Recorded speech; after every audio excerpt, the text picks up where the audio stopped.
Life is full of strategy, surprises, setbacks, and connection. Just like the games we play. In this series, Games of Life, we're exploring how classic board games reveal timeless truths about our faith. These aren't just games, they're mirrors of the spiritual life. So come play, come learn, come grow. Because in the games of life, every move matters, and everything points us back to the heart of God. Games of life. Let's play the game God's way.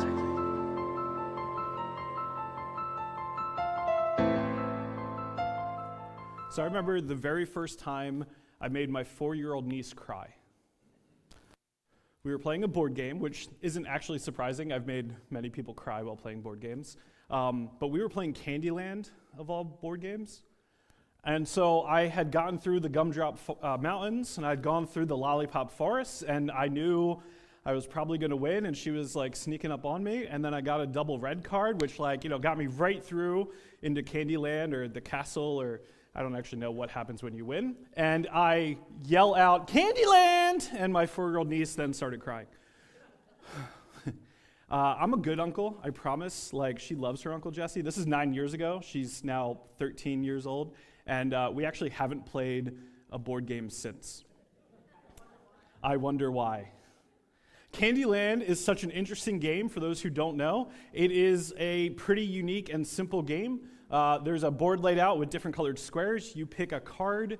The card has a color of the square, and you move your piece to that color. So if you pull a red card, you move to the red spot. Then if you pull a blue card, you move to the blue spot. It's as simple as a game as can be. I also think it's a unique board game because I think it's one of the few games that there's no skill, there's no strategy, there's no way to cheat. I guess you could cheat. We'll save that for another message. There's very little strategy in Candyland. And I think that's because it's truly based on chance. It is truly based on what card you pull, and then you move to that color. And not only is it based on chance, I think the whole point of Candyland is actually, are you able to follow directions? That's the whole point of Candyland. And the makers have made it as easy as possible. If you pull a card and the spot is red, you move your token to the red spot, right? There's nothing here. Now, how I made my 4-year-old niece cry, that's a different story. But there's nothing in this game. It is just a game of chance. It is just a game of luck. There's nothing you can do to win Candyland, and there's nothing you can do to lose Candyland. All you have to do is follow the cards. Now, talking about a game whose primary goal is just to follow instructions leads us directly into the text that we're looking at. Today we're looking at one of my favorite prophets of all time, my man Jonah, who is known as the reluctant prophet. I would also argue that maybe he's the angriest of prophets. He's the one who gets swallowed by a big fish. He's the one who has quite a whale of a tail. This is my favorite prophet to talk about. And so today, instead of talking about his reluctance to follow God, I want us to talk about his anger and how angry he is and how hot he gets. And so today, we're not starting in chapter 1 of Jonah. We're actually going to start in chapter 4, and then we'll go back to 1 and talk about it. We're not going to read the whole thing. It's 4 chapters long. It's 4 pages long. When you go home this afternoon, go read it. It's going to take you about 4 minutes to read it. But I'm going to give you the highlights real quick. But today, we are looking in Jonah chapter 3, verse 10, all the way down to chapter 4, verse 4. When God saw what they had done, and they meaning the Ninevites, these are the people that God sent Jonah to preach to. When God saw what they had done and how they put a stop to their evil ways, he changed his mind and did not carry out the destruction he had threatened. Which already is God changed his mind. We could preach a whole sermon or a whole series just on that half a sentence, but we're going to keep going. Now, this change of plans greatly upset Jonah, and he became very angry. And so he complained to the Lord about it. "Didn't I say before I left home that you would do this, Lord? This is why I ran away to Tarshish. I knew that you are a merciful and compassionate God, slow to get angry and filled with unfailing love. You are eager to turn back from destroying people. Just kill me now, Lord. I'd rather be dead than alive if what I predicted had not happened. Then the Lord replied, is it right for you to be angry about this? Now I'm going to have Matt, can you go back to verse 2? And we're just going to leave it on verse 2 today. Didn't I say before I left home that you would do this, Lord? This is why I ran away to Tarshish, because I knew that you are a merciful and compassionate God, slow to get angry and filled with unfailing love. You are eager to turn back from destroying people. Now, if you go back to the beginning of Jonah, and again, we're not going to read the whole thing, but I'll give you the highlights. If you go back to Jonah chapter 1, the story actually proceeds pretty quickly. The word of God comes to Jonah in chapter 1. God tells Jonah what to do in chapter 2, and then in chapter 3, instead of listening to God, Jonah turns around and runs the other way. God says, go to Nineveh, and Jonah decides to go to the end of the earth to go to Tarshish. Jonah says, Jonah, I need you to move, or God says, Jonah, I need you to move to a blue square, and Jonah moves to a red square. In the very beginning, this reluctant and arrogant and a little obstinate Jonah, just from the beginning, doesn't want to listen and obey God. Jonah's title as reluctant and stubborn are accurate as possible. He gets onto a ship. God sends a storm after the ship, and the sailors are scared to death. Literally, they are scared thinking that they are going to die. And so Jonah then, in the midst of the storm, he tells the sailors, hey, this is on me. I did this. And the sailors, they actually keep rowing. They try to keep going and get out of the way, but eventually the storm gets so bad that these seasoned fishermen are sure that they're about to die, so they pick Jonah up, they throw him over the boat, and then God sends a giant fish or a whale who swallows Jonah up. Now in Jonah chapter 2, we get a prayer that Jonah prays from the belly of the fish. From the bottom of the ocean, Jonah prays to God, and God hears Jonah's prayer. God then tells the fish to go up to land to vomit Jonah out. Jonah then immediately walks to Nineveh. Now, Nineveh is the capital city of Assyria, which is the evil and amazing empire that were also like the primary enemies of Israel. Think like going to Russia and preaching to Vladimir Putin. That's what Jonah is doing to Nineveh and to the king. He preaches the destruction of the city, and the people believe him. They stop their violence. They take on a mourning and a sign of repentance. And then, as we picked up today, God changes his mind, and God chooses to forgive them. God chooses not to destroy them. God chooses grace. And then Jonah gets angry. Now, the Hebrew word for angry in this text means to get hot, like literally to get hot with anger. And so Jonah gets so hot that he complains to God, and I like to think that he's screaming at God, and he goes, this is exactly what I said would happen. You are merciful and compassionate and slow to get angry and filled with unfailing love. I knew that you would forgive them. I knew that you would show them love. I knew that you would do this. Because you are eager to turn back from destroying people. You are too good, you are too merciful, you are too compassionate. Jonah is so mad and so angry and so full of hate that he yells at God, and God doesn't respond with an explanation.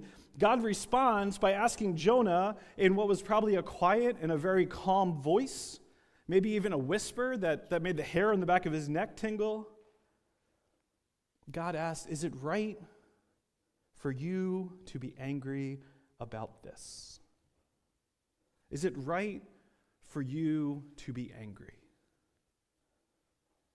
Now in verse 5, we don't get Jonah's response. We don't get Jonah's explanation. We don't get Jonah's answer to God's question. But I think we can all guess what Jonah would have said in response. Because I'm sure Jonah said, yeah, it is right that I'm angry because I hate these people.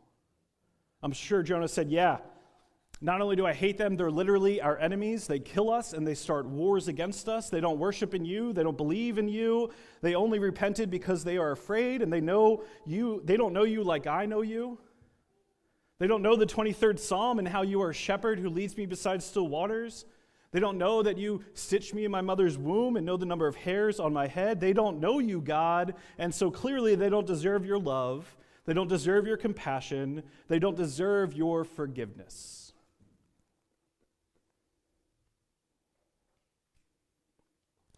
And then if you keep going in the end of chapter 4, we don't get a tidy answer to God's question. Is it right for you to be angry about this? And maybe, probably, that's intentional. Because maybe the story ends with a question because it's meant to be a question for us as well. Jonah knows God's character. Jonah knew that God was merciful. Jonah knew that God was compassionate. Jonah knew that God was slow to anger and filled with unfailing love. And yet Jonah couldn't accept that this grace and this love and this mercy and this compassion could be extended to them. Jonah couldn't accept that this grace could be extended to the outsiders. Jonah couldn't accept that this grace could be extended to the enemies. Jonah couldn't accept that this grace would be extended to the ones that he thought did not deserve it. And so maybe the real challenge of Jonah's story isn't one of obedience. Maybe it's one of acceptance. Can we accept that God's mercy reaches further than our comfort zones? Can we accept that grace is given even to those who we struggle to love? Can we accept that maybe God's love isn't up to us?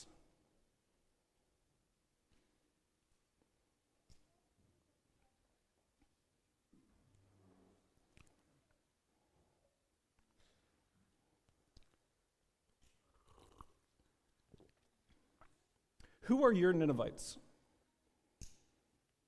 Who are our Ninevites? Who are the Ninevites that our society said are not worthy of grace? Who are the people that you struggle to forgive, or the ones that you think don't deserve compassion? Who are the ones that you'd rather see judged than redeemed? And maybe I'm the only one. Maybe you're all like, boy, the pastor's got some problems this week. But y'all, I have a list. I have a list, and it's people who've hurt me. It's groups of people I don't understand. It's people who live and believe differently than me. It's people who are different. It's people who are other. And Jonah's anger, it turns out, isn't about Nineveh. Jonah's anger is about God's grace being bigger than his bitterness. And that's the challenge for us this morning. Because if we're honest, sometimes we want grace for ourselves, but not for others. Sometimes we want forgiveness for ourselves, but not for others. Sometimes we want compassion for ourselves, but not for others. And sometimes we want love for ourselves, but not for others. And that's where Jonah hits me the hardest this morning. Because like Jonah, I know that God is merciful. I know that God is compassionate. I know that God is slow to anger and filled with unfailing love. I know that grace isn't just for me. It's also for the people who've hurt me. It's also for the people who spread lies about me. It's also for the people who would do me harm. But God's grace isn't a prize. It's not something I've earned. God's grace isn't something that I get and others don't. Grace is given to us freely.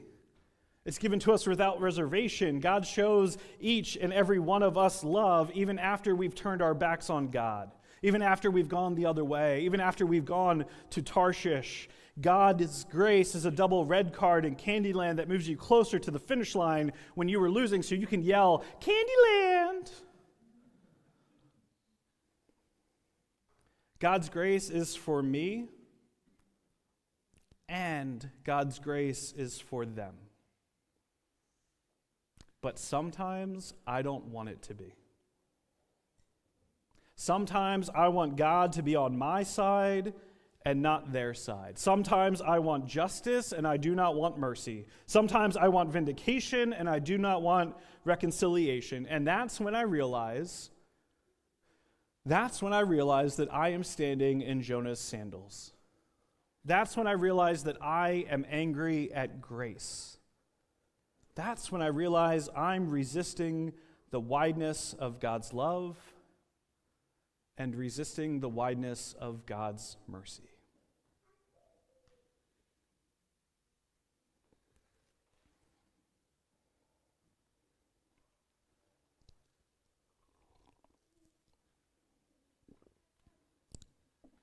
So who are the Ninevites? Who's the person you're holding on to anger? Who's the one that you don't want to see forgiven? Who's the one you think doesn't deserve compassion? Because the truth is, God's grace doesn't play favorites. It's not a game of strategy or a game of merit. It's Candyland, where the path is laid out, and the only question is whether or not we'll follow the directions. Whether we will walk the path of mercy, even, and I would argue especially, when it leads us to places we'd rather not go.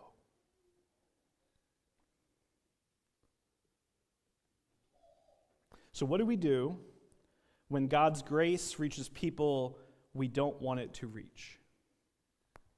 What do we do when God's forgiveness feels unfair? What do we do when God's mercy feels misplaced? We remember that we're all playing the same game, and it's not a game of strategy, it's a game of grace. We remember that the path is laid out in front of us, square by square, step by step, not because we've earned it, but because God is good. And then we remember that we've all been Nineveh. We've all needed forgiveness. We've all stood in the shadow of judgment, and then we're surprised by mercy. And then we remember that we've also been Jonah. We've also been angry, we've also been bitter, we've also resisted grace, and we've all wanted to run in the opposite direction. But the good news is that God doesn't give up on Nineveh, God doesn't give up on Jonah, and God doesn't give up on us. God keeps showing up with storms and with wails, and with questions, and with love, and with grace. And God keeps showing up even if we choose to ignore God and go the opposite way. God keeps showing up. So may we be a people who walk the path laid out before us. May we be a people who follow the colors even when they lead us to places we'd rather not go. May we be a people who choose mercy over resentment and compassion over anger and grace over judgment. May we be a people who play the game God's way, because in the end, the goal isn't to win. The goal is to love.